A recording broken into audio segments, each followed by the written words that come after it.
In this game, we beat Levante 4-1. And I want to discuss actually how we played in this game, give you a summary, and then I also want to give you 5 points that I picked up in this game. So let us get started. The first thing is actually going to be the starting lineup. And again, for the second game in a row, Alonso has actually surprised us with his lineup and then also with his formation. So in this, it looked like a back three in the beginning, but I think it was actually a 4-4-2, and this was a 4-4-2 when we were defending. When we were attacking, we then went into a 3-2-5, and we ended up having a partnership at the back in this 4-4-2 formation of Carreras and Hausen. So Hausen coming back from his red card suspension, and then we had Carreras actually now helping out in that center back position, giving Militao a much needed rest. And on the right side, we now had Asensio coming in and helping out and giving Carvajal on the right. So it was actually nice seeing Asensio playing again because he played an amazing game against Espanyol. And now he is in there for the competition for places. And then now on the left, we had Fran Garcia making his first starts this season. And is it almost, I think it might actually be his first appearance. But anyway, first start anyway. So in the beginning when I saw the lineup, I was like, okay, are we going to be playing back three? But throughout the game, I think defensively, we were a back four because you saw Fran Garcia pushing back. And then actually at some points, we actually turned out being like a back five with Valverde helping out on that right flank. But why we weren't a back three was, for example, actually the interesting thing with Valverde, because in that formation, you actually thought that Valverde would be right wing back, but he actually didn't. We actually still ended up with our pivots in midfield of Valverde and Ceballos. And then we had our wingers, Vini and Mastantuono, and then you had Guler and Mbappe up front, right? So Mastantuono was helping out in defense, and there was also some interchange between Mastantuono and Guler as well, right? So I think how the game started, it was a little bit shaky. Levante, I think, pressing-wise, were actually very competitive, winning the ball from us, and Madrid were finding it hard to play in the very first, let's say, 15 minutes. And our midfield wasn't really working at that point. But I think as Ceballos actually got a hold of the game, he started off a little bit slow, but as he got a hold of the game, then Madrid started to play a whole lot better, and he was able to link up with the forward line. But once again, so against Espanyol, we saw Alonso changing things up with Gonzalo Garcia and Mbappe in that forward line. And then now in this game, we saw him also changing things up and also utilizing his players in different ways, having Carreras in that center back position, where I think he did the job that was needed today. But yeah, I think against other teams, like more threatening teams, it will be actually quite difficult for him in that position, but he also needs to get used to it. So I do believe that we were a 4-4-2 when we were defending, and then when we were attacking, we're actually now building up with a back three. And then we had our two pivots, and then we had Fran Garcia bombing forward, providing that width, and then we had Mastantuono staying on the width as well, on the side. Even though I think he likes to drift in, but I think, yeah, he's been commanded to stay on that right flank to spread the game out a little bit more. And then now you had Guler pushing forward, and you had Mbappe and Vini also in those forward lines, right? So it was an interesting formation. I think there was, some good snippets, some not so good snippets throughout the game. But it's nice to see Alonso trying all these different things and being able to utilize the players that he has available, and also being able to rest, Militao and Carvajal, which was much needed, right? So that was our formation. And then it did change a little bit in the second half as Tchoumeni came on, and Bellingham came on as well. So I'll mention actually Bellingham and Tchoumeni a little bit later on in the video. And then, so our formation was that. And then now, second point I actually want to discuss is going to be Ceballos. So I think Vini ended up getting our first goal and then also getting man of the match at the end of the game. He had an okay game. I don't think it was anything crazy, but he had an okay game. Same thing with Mbappe. And I'm actually noticing now, like with La Liga, I'd be like, if you score a goal, apparently, if you score the first goal or if you score a brace, you get man of the match. So in the last game, I don't think Mbappe was man of the match. I'll give that to Militao. And then now in this game, I'll actually give it to Ceballos because of how vital he was in the first half and then also in the second half, but mainly in the first half, helping us to score those 2 goals. Because, like I said, in the first 15 minutes, it was a little bit shaky. Madrid were finding it hard to keep the ball, and Levante's press was actually quite good, and we were losing the ball, right? But when Ceballos finally got a hold of the game, started controlling the game, started drifting and searching for the ball, whether it was on the left channel or the right channel or in the center of the park, he was a lot more involved. And then now him getting the ball and now being able to pass it forward onto Mbappe, onto Vini and everything really opened up the game a lot more. And then we were able now to push forward, to threaten Levante and push them into like a low block. But still, Levante weren't in a low block that often. But when they were there, we did find it hard to actually break them down. And that's been evident throughout this whole season, that when teams are in those low blocks, we still, don't really have the answers, but that's one of the hardest things in football, right? Breaking down a low block. But I think Ceballos, in the 2 games he's played now for Real Madrid, he's had an absolutely fantastic game. So I think performance-wise, like he's really knocking on Alonso's door to be playing in that park, right? So because he's offering us something a little bit different. And Valverde, this game as well, I think probably was a good game for him. This was probably his best game of the season because he has not started the season so well. But in this game, we saw him being a little bit more involved, defensively being sound, and then as well seeing him in forward positions, being able to shoot, and then also having some key passes as well to help us with the transitions. So overall, I think in that middle of the park, Ceballos was super important for us to get those 2 goals in the beginning of the half, and then also to control the game throughout the whole match as well, right? We did struggle a bit in the second half actually, but so. Point number 3 I actually want to focus on is the first half is actually, sorry, it's not, point number 3 is the second half I want to focus on. The first like 20 minutes. But first I want to discuss a little bit the first half. So in the first half, Madrid, I think, they found a way to score those goals, right? So the first goal came from just us being tenacious, and the ball being in the final third, and then us just trying to, it was a little bit messy, a little bit rough and a little bit raw, but we were winning the ball back, losing the ball, winning the ball back. Mbappe trying to keep the ball, and then eventually ricocheted a little bit to a Levante player, and then Guler was able to put in his foot and to win the ball back, and then ended up in Vini's feet in the 18-yard box, and then Vini with a very nice finish. The first surprising thing was him being on the right side of the wing, and then as well him shooting that and also surprising the goalkeeper, because the goalkeeper's vision must have been blocked, and then he probably didn't expect that finish coming from Vini outside the foot. So it was a beautiful goal, caught the keeper by surprise. But Vini does have that in his locker, but we just haven't seen it in a few months, right? So that was that. And the second goal, okay, I'm blanking out a little bit.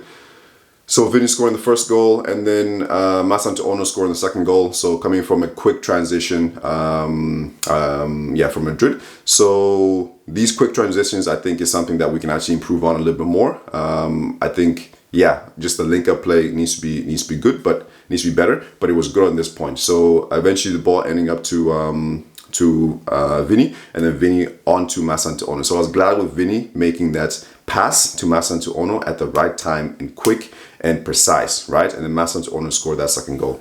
So Mastantuono, it's good to see him also being comfortable to shoot with his right side and then also scoring that goal, right? So good on him. So I think the first half we had a few opportunities to get that third goal to finish off the game, and that's what Madrid need to get better at doing. But we didn't get that second goal, and there was opportunities, I think, for us to get that goal, but it just didn't come. And then now in the second half, I think we started off very, very poor.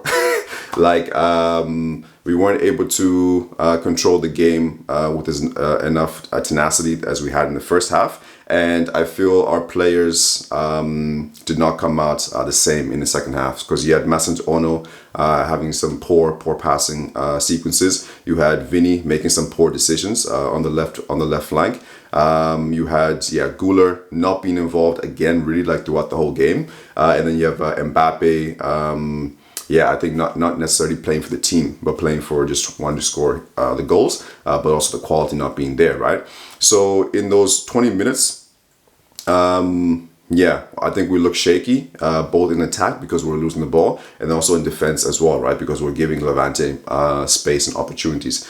And then the goal came, which was unfortunate. The ball, Carreras kind of got beat, lost out of position a little bit, and then eventually Hausen was there to help out, to block, but eventually the block kind of ricocheted into over Courtois, and then into pretty much going into goal, and the Levante player finished it off. So they got the goal. I think Hausen was good in this game. There's actually a sequence when I don't know if it was the first or second half second half where Levante won the break, and their goal scorer, he was on the right flank, and he's a lot more faster than Hausen. But in that sequence, you actually saw how intelligent he is in reading the game, because he's definitely would have got beaten for pace, but he was already kind of like ahead of the Levante player, and then the Levante player knocked it forward, and then Hausen was easily able to recover the ball. So you saw some real intelligence from Hausen, which we've seen all season, right?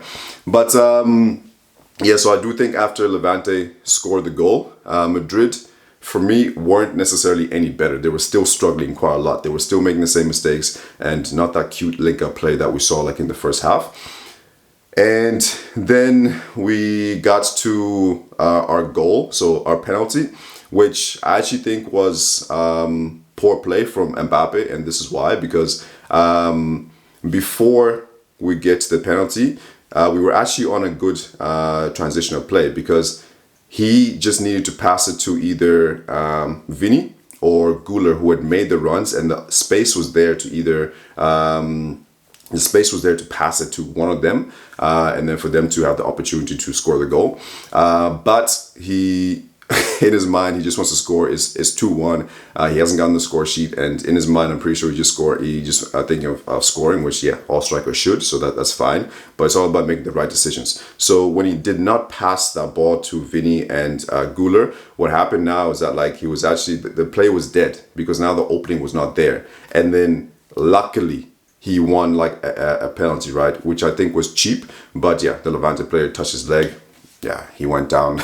Any player would go in those positions. But on any other day against potentially a better team, him not making that pass, kills the play. And then now you go up against a defender who's now just going to shepherd you over to the wing and not give you that space, and not give you basically a cheap penalty, right? So that play was dead because Mbappe did not play the pass at the right time. Whereas, for example, in the second, in our second goal, you saw Vinny quick transition, now actually passing it to Mastantuono, and then him actually being able to go and score the goal, right? So I think there Mbappe made the wrong decision, and that third goal, the penalty, him finishing off nicely with Panenka, it came, but for me it's not convincing enough, right? Because I would have liked it more for us to score that goal convincingly, because it was a little bit cheap. I was like,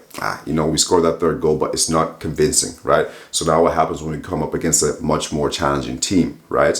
But then after the third goal, Madrid were a little bit more relaxed, a little bit more comfortable, and then we scored that fourth goal, which was an amazing play from the team, and then also from Guler as well, who ended up giving a beautiful ball to Mbappe, and then Mbappe, amazing finish for that fourth goal. I think the keeper was just scared. You have Mbappe running at you, full of confidence after scoring that goal, or after beating you already, and then just literally ran past the goalkeeper so simply, like a FIFA game. It sounds crazy, but so that's. But I think in those first 20 minutes, we really struggled quite a lot, and we really didn't have the answer. So I think it would have been tougher against a more challenging team. But I'll give credit to Levante because I think pressing wise, they're potentially actually even better than us in pressing because we lost the ball quite a bit.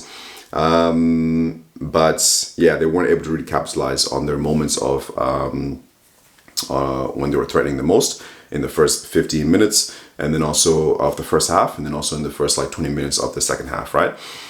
So but also again, it's another game where there was very little shots on Courtois' goal. So that has to be like a massive plus now, because last season or the previous seasons, it's always been quite easy to shoot on Courtois' goal. But we're actually seeing this season that Courtois can pretty much chill a little bit, not having much to do in the game. And then the goal that went in, it was unfortunate, right? Like the goals that we have conceded, either it's a set piece or whether it's this was the first goal, right? In open play, was it? In La Liga? Anyway. So, it was kind of like a freak kind of goal anyway. So, that was the third point. Second half, start of it not so well. I do feel that Alonso should have made substitutions a lot more earlier. So, for me, I think, for example, I could see quite quickly that like Mastantuono, Guler, Vinny did not start that second half very well, and you actually make those changes as soon as possible, so even at like 15 minutes before like the goal from Levante came in, because we just didn't have control of the game and they hadn't started off well. And okay, the first goal goes in and I would have been like, okay, now make the changes. Bring on Bellingham, bring on Camavinga, bring on Tchoumeni if you want to play in this game, for us to get a hold of this game, because we really didn't have a hold of that second half. But he trusts his players and he wanted to see what they could do, and then we were able to score that third goal. But once again, I do think it was a little bit of luck as opposed to convincing Madrid play.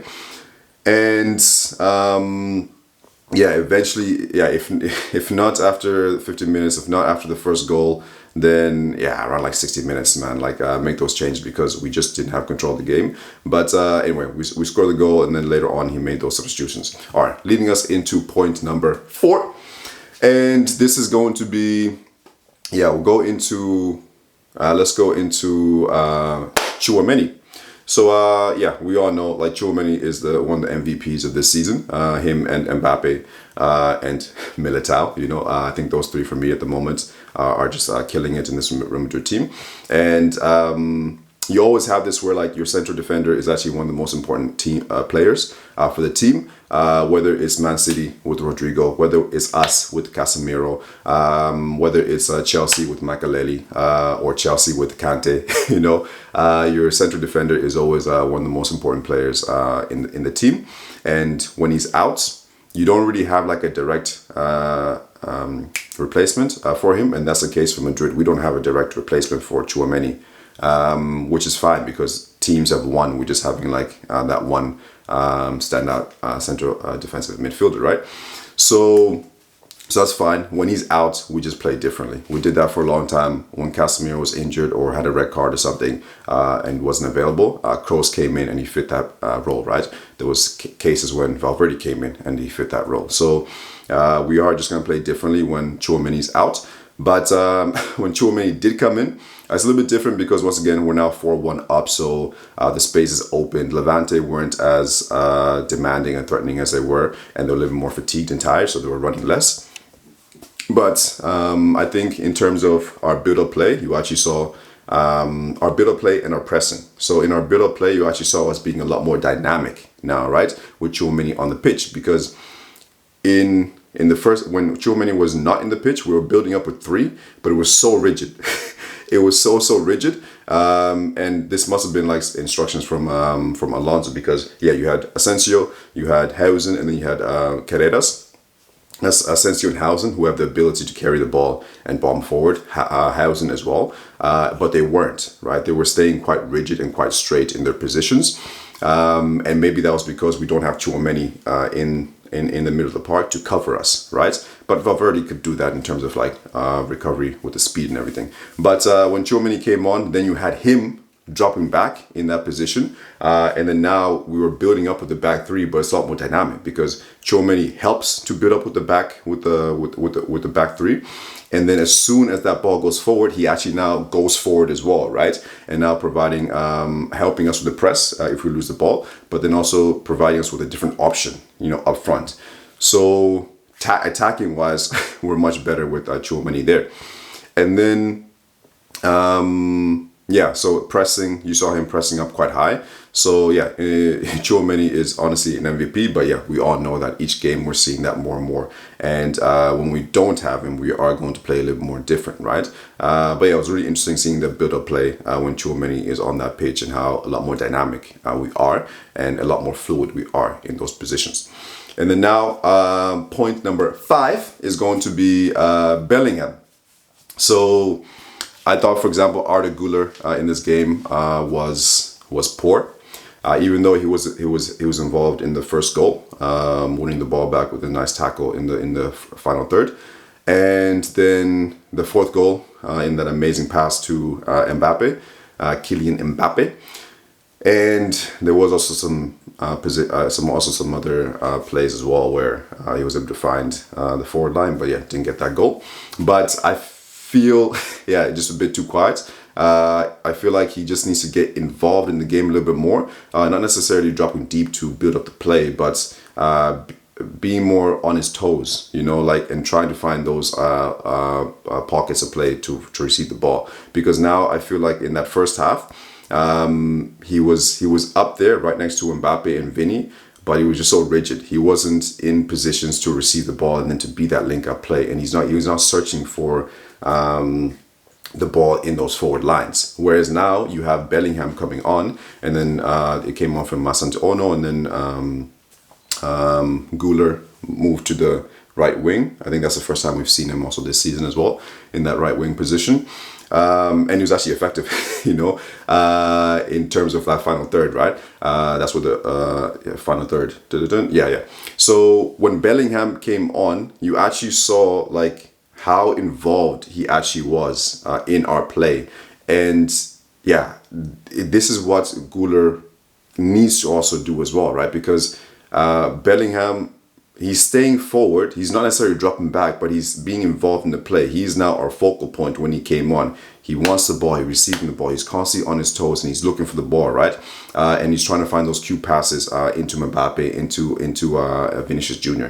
So Guler at the moment, he almost feels like a luxury player, in terms of now things are going well for Madrid and Guler is involved. But when things are not going well, you will actually see that he doesn't do enough, in that Real Madrid t-shirt. So he needs to be looking for the ball and searching for the ball a lot more, because in literally the span that Bellingham came on, he was a lot more on the ball and trying to look for the ball and also to thread those passes, right? So you can go through a whole game sometimes and you're like, okay, is Guler in this game, right?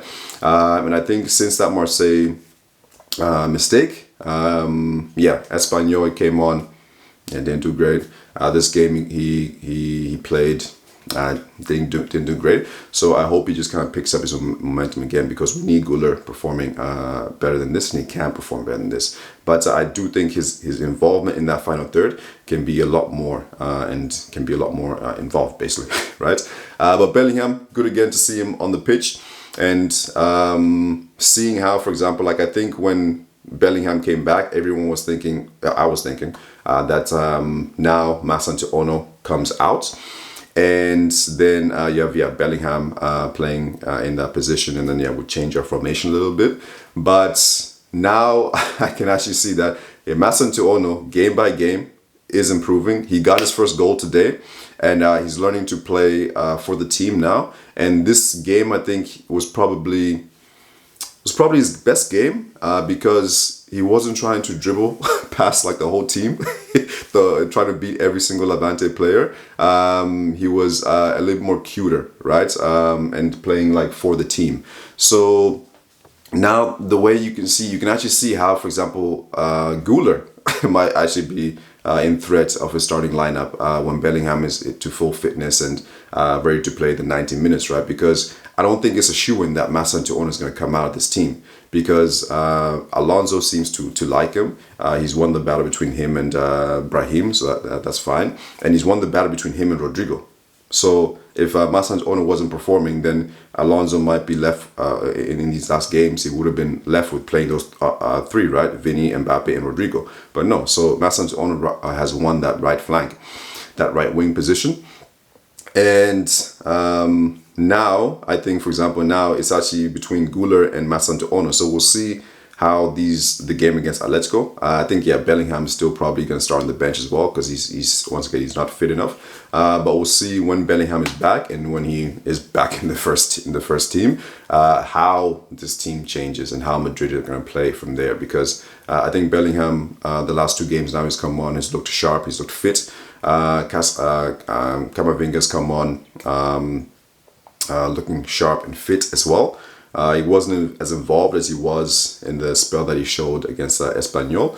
But yeah, you saw that drive from deep, which was beautiful and what we need. Camavinga knows how to break those lines, right? So there definitely is competition for places. And now we're seeing how Alonso is going to play Camavinga, how Alonso is going to play Bellingham. So some really interesting things. So overall, I think this game and then the previous game against Espanyol, we actually saw Madrid, let's just say in the span of the 90 minutes, performing decent, performing good, in terms of like prolonging their dominance.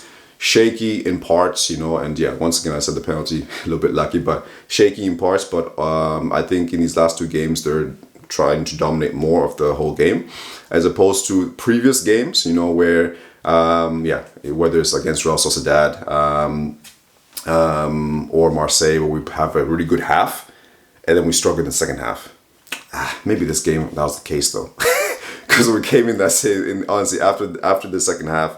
In the second half, the first 20 minutes, I think we really struggled. We struggled a lot, and I didn't feel confident at all with this team in terms of like when Levante were attacking, because I didn't think we had that cover, right?